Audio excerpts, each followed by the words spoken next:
Hear, O sons, a father's reproof, and listen to discerning knowledge. For good learning I have given you. Do not forsake my teaching. For I was a son to my father, a tender only child for my mother.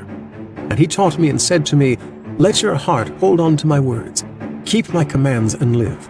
Get wisdom, get discernment. Do not forget, nor swerve from my mouth's sayings.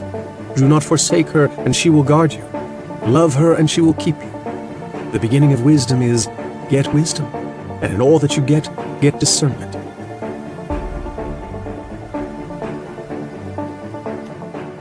The way of the carpenter is to become proficient in the use of his tools.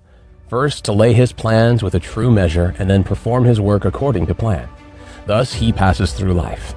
Pay close attention to how this strategist compares a warrior house and a foreman carpenter. Comparing the way of the carpenter to strategy. The comparison with carpentry is through the connection with houses. Houses of the nobility, houses of the warriors, the four houses, ruin of houses, thriving of houses, the style of the house, the tradition of the house, and the name of the house. The first time Yeshua came, he came as a carpenter. The second time he comes, he's coming as a warrior. I am convinced over the last 2 years, everyone, and I mean everyone, has had Yeshua show up. Now, whether you heeded the call to his voice or not, that's between you and him.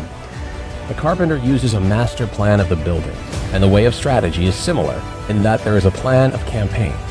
If you want to learn the craft of war, ponder over this book. Like the foreman carpenter, the commander must know natural rules, and the rules of the country, and the rules of houses. This is the way of the foreman. The foreman carpenter must know the architectural theory of towers and temples, and the plans of places, and must employ men to raise up houses.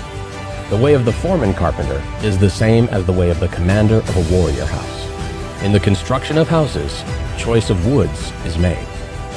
Straight unknotted timber of good appearance is used for the revealed pillars. Straight timber with small defects is used for the inner pillars. Timbers of the finest appearance, even if a little weak, is used for the thresholds, lintels, doors, and sliding doors, and so on. Good, strong timber, though it be gnarled and knotted, can always be used discreetly in construction. Timber which is weak or knotted throughout should be used as scaffolding and later for firewood. The foreman carpenter allots his men work according to their ability. Floor layers, markers of siding doors, thresholds and lintels, ceilings, and so on. Those of poor ability lay the floor joists, and those of lesser ability carve wedges and do such miscellaneous work. If the foreman knows and deploys his men well, the finished work will be good.